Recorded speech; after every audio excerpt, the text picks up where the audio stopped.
আলাইকুম, কেমন আছেন? আমি আজকে একটা সম্পূর্ণ ভিন্নধর্মী রেসিপি নিয়ে উপস্থিত হলাম আপনাদের মাঝে। অবশ্যই ভিডিওটি না টেনে পুরোটাই দেখবেন, তাহলে বুঝতে সুবিধা হবে। প্রথমে আমি মাছটা কেটে নিয়েছি। কিভাবে কাটছি সেটা আপনারা ভালো করে দেখবেন। মাছটা কিভাবে কেটেছি, মাছটা ঠিক ওইভাবেই কাটতে হবে। এই মাছটা অন্যভাবে কাটলে হবে না। মাছটা কাটার পরে ভালোভাবে ধুয়ে পরিষ্কার করে নিয়েছি। আমি মাছটা যখন মাখাবো দেখবেন ভালোভাবে, আমি কিন্তু হলুদ দিব না, লবণ আর গোলমরিচের গুঁড়া দিয়ে 10 মিনিট ম্যারিনেট করে রাখতে হবে। তা মাখিয়ে রেখে আমি এখানে পেঁয়াজ বেরেস্তা করে নেব। প্রথমে ফ্রাই প্যান গরম হলে তেল দিয়ে দিলাম। এবার পেঁয়াজ দিচ্ছি 1 কাপ পরিমাণ। পেঁয়াজের ভিতরে 2টা এলাচ দিয়েছি। এবার বেরেস্তা উঠিয়ে রেখে একই তেলের ভিতরে আমি মাছ ভাজতে দিয়ে দিলাম।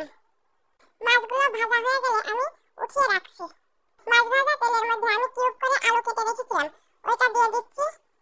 এবার একে একে আলুর ভিতরে লবণ, দারুচিনি দিয়ে কিছুক্ষণ ভেজে নিতে হবে।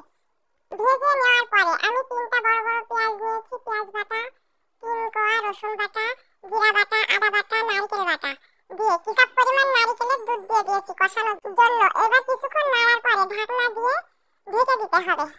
আলাদা করে যখন পানিটা শুকিয়ে আসবে তখন আমি ভাজা মাছগুলো দিয়ে দিলাম। মাছ দেওয়ার পরে একটু কষাতে হবে। তারপরে নারকেলের দুধ দিয়ে দিতে হবে। যতটুকু পরিমাণ লাগবে ঠিক ততটুকুই দিতে হবে।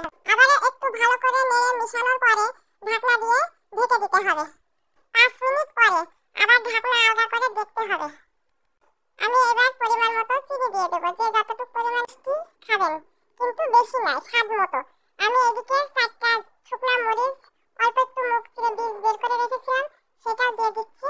এবার একটু বেরেস্তা আর সেই 2টা এলাচ ভাজা একসাথে বেটে নিয়েছিলাম, সেটা হওয়ার আগে দিয়ে দিতে হবে। যখন দেখবেন তেলটা উপরে উঠে গেছে ঠিক সেই সময় নামিয়ে ফেলতে হবে। পোলাও সাদা ভাতের সাথে খুবই টেস্টি।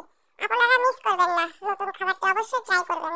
আরো নতুন নতুন মজার রেসিপি পেতে আমার চ্যানেলটি সাবস্ক্রাইব করে পাশে থাকবেন। আসসালামু আলাইকুম, ভালো থাকবেন, সুস্থ থাকবেন।